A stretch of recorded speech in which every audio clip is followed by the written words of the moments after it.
เก็บขี้เหงื่อขางนี้ประตู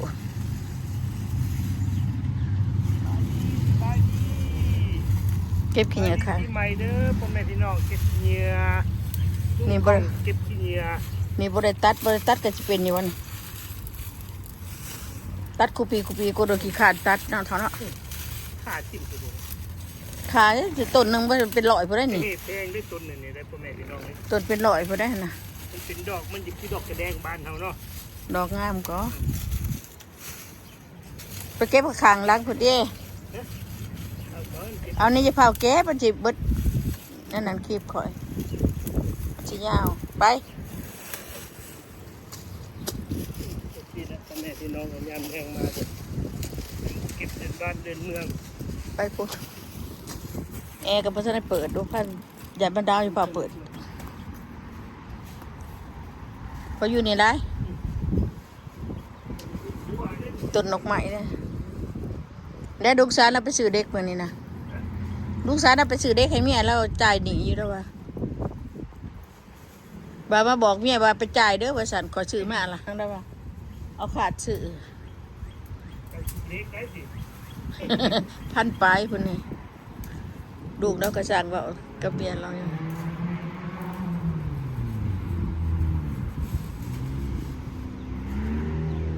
วันหน้ามาได้ตู่ด้วยมาพี่วันนี้เก็บไปไว้โดดเด็ดว่าพี่เด็ดวันนี้มันลมแห้งเลยวันนี้เนี่ยอากาศแห้งเก็บชิไปไว้น้อยหนึ่งนะทุดเดี๋ยวบอลอากาศเดินลมแห้งเป็นแดดเดี๋ยวแดดลมพวกนี้พี่เนียนอีสังมากระท่านก่อนว่าเป็นหมากปีนี้พี่น้องบ่มีแจ๊กมวยปีกายวักหลายปีนี้บ่มีละโอ้ดีได้หรอกมันเช้าคือว่าเป็นคือว่าอันแต่ก็มันเป็นดอกก่อนมันจะเป็นใบเว้ยนะมีดอกโอ้พี่เด้เนาะว่าแต่บ่มีพี่เด้เนาะแต่ก่อนมันมีดอกก่อนนะมีดอกก่อนจะมีใบอันนี้ว่าใบป่งเลยบ่โอ้มีอยู่เขาว่าร้ายเป็นไรดอกอันนี้นะอันต้นเก็บแมงขนุนเขาได้นี่นะนี่นะแม่เก็บแมงขนุนพี่น้องพี่นี่ตัดงานตั้มออกเลยที่ได้สิเก็บถึงเลยเท่าบ่ได้ใส่ขั้นใดว่าละวันนี้ฮะชิบ่ได้ใส่ใส่ขั้นใดเก็บเลยวันนี้นะงานตั้มนี้อันนั้น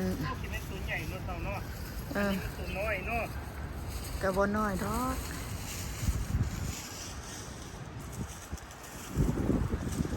ก็จะแมงขนุนนั่นแนววันดอกแนวคือแมงขนุนกินใบประคามถ้าใบประกอบเจ้านี่นะกระดักอยู่จะดูเจลาของมาอยู่แถวเล็กใบประกอบนี่ก็คือต้นมะกอกแค่ต้นมะกอกตัดพอให้มันต่ำถ้าเธอเขาบอกให้ตัดลงอีกวันได้ปวดตัดทีนู้นนะมันขับบนตัดอย่างเจ็ดข้างไปเอาต้นเป็นแต่ว่าตัดมันตายใช่ไหมตัดไว้เดี๋ยวนี้บอกมันโดนตายแล้วตัดเนาะเมื่อยมือมาส้มดอกไม้เด็กพี่น้องดอกเชอรี่ข่อยงามบ่หอมนั่นพี่น้องเลยเก็บไปบูชาไว้แล้วก็โอ้หอมอีดีพี่นี่เป็นหลายเลยโอ้แมงผู้เว้ยนี่แมงผู้โอ้ยมาชมดอกกระชอนพี่นี่เป็นหลายขนาดพี่น้องเห็นปะดอกเชอรี่ค่อยเป็นหลายใบเป็นหน่อยมีแต่หมากหลายปีนี้ซื้อก็หมากหลายเติบอยู่พอเท่าเราเห็นเก็บขี้ก็ไม่ได้เก็บซะแล้วนั่งเก็บเองที่ได้ปลูกใหม่มันเถาแล้วนี่ก็ได้ มันเถาละ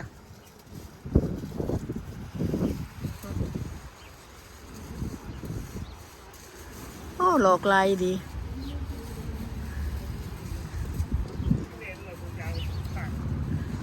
ขาดเก่านะเฮ้ยสกินอมอน เป็นขี้อาจจะซื้อมันเป็นอย่างตัวได้ขานหรือว่าดอกแซรี่โอ้ปีนี้เนาะเนาะเขาไปจับเบิร์ดเนาะแซรี่เนาะกินโบเบิร์ดงาตายกับ2 งา3 งานะตายงานี่ก็ตายเด็กงานบางอย่างจะตายนี่คนมัดแงนขึ้นมันตายแท้ดูในตัดถิ่มเบิร์ดเด้ตัดถิ่มมันหักต้นเขาก็บดเพิ่นมันมีบนจอดก็ได้บนจอดลมมันเนี่ยจะเอามาปลูกก็นั่นตัวเอาตัวสีดำแล้วเท่าเนาะเอาสีดำมาปลูกโอ้ลมแห้งวะพี่น้องลมแห้งขนาดเลย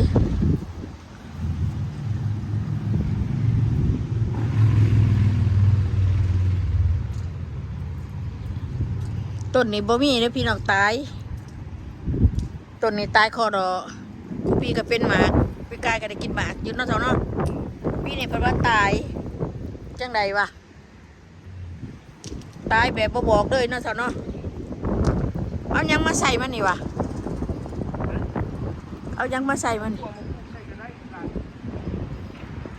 บักทั่วก็ไม่แต่กวางนี่มากินนะนี่เนาะ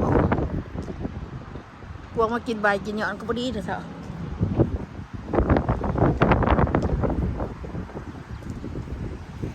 อันนี้เพิ่นว่าเก็บหิน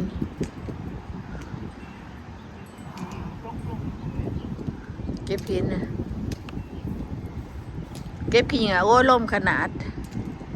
ดอกใบเกินแม่ตู่นะงามดอกอีหยังเอ้ยดอกซากุระมีกาเนาะพอเท้าอยู่ข้างนี้เขาจะไปถ่ายหลอกบอกพีดทักนะพีดที่ว่าถ่ายโอ้ยเสียงรถลายโผดก็ถ่ายหรอกจากไล่รถมันบานกันเนาะบางทีเอาไปฉิบกันนี่ด้าคางกระล่ารถอยู่ในกระดาษก็ยังมีอีกคันหนึ่งรถนะ2 คนขี่3 คันนี่นี่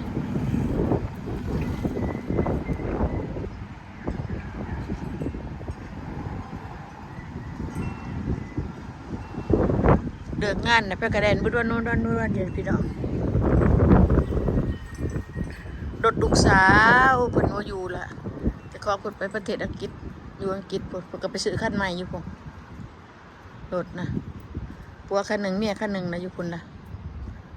เป็นจังไดก็ถิ่มไปให้แม่นะก็แม่นี่ได้ซื้อให้ตอนไปเรียนคอเดดแม่ซื้อให้ผู้ละคันกับดอกโอ้หนอง2ตีคันที่2เลยเดี๋ยวนี้นะเมื่อกี้รถเก่าได้ขี่ใหม่ๆเลยกระเทียมปีนี้เนี่ยจะได้ร้ายอยู่ขนาดขยายมันออกบอกให้บ่ไปหรอกมันประทัดได้บานจักแล้วเลยมันประทัดได้บานมันประทัดไหนใหญ่นี่มันใหญ่นี่นะตึกเลยฮะโอ้ยไปปลูกใส่ให้อย่างนี้เนาะ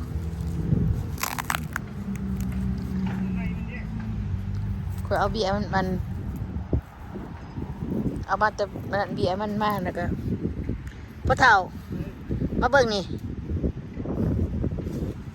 มาเบิ่งนี่มึงจะหูแม่งขนูน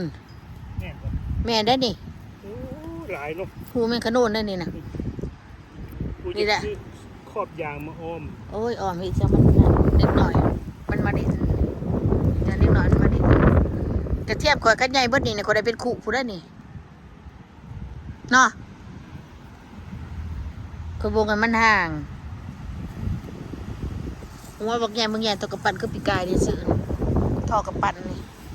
บ่ได้ซื้อได้ปลากระเทียมนี่พวกข่อยไม่ต้องโพดนี่ตัวนี้ที่โพดบ่ได้ขุดออกจากกันดิเป็นหัวหนึ่งนี่ขุดออกหัวมันดกบ่เบิดบ่เห็นมันค่อนก่อนนะบ่เห็น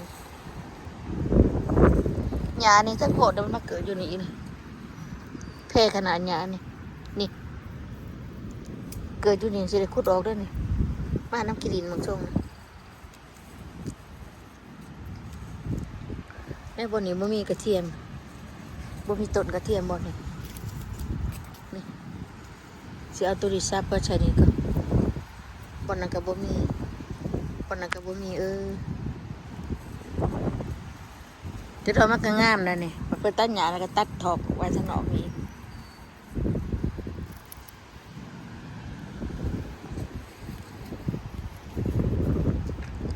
เอาไปเก็บขี้เหยด่ะพ่ออะไรเฮ้ยเจ็บแอวเจ็บหลังจังพักผ่อนเนี่ยมันแต่งงานนะบ่ได้พักผ่อนเฮ็ดได้เสียเก็บแม่กระนุนได้มันน่ะมันกระชาได้ขันใดมาขาย ให้บอกให้ตัด บดตัดเก็บกันเทิงบไดเก็บกระเทือเก็บตัวทางนุ่มก็ได้เป็นขู่เป็นถ้วยบักใหญ่บ่นะพี่น้องแม่ขนุนนะนี่ได้อันต้นแม่ขนุนนะ อ้วนได้พ่อแม่พี่น้องยามแรง ต้นนั้นตายนะ ลม ต้นแม่ขนุนคือกัน โอ้ย เอ้าพ่อเฒ่าอยู่ดีไม่แห้ง โอเคเด้อจันทีพี่น้องที่ติดตามขอคมคบใจปีใหม่ให้อยู่ดีมีแห้งเบิดสุขุสุขคนเด้อ FC บัวอยู่ไกลอยู่ใส่ก็แล้วแต่เนาะ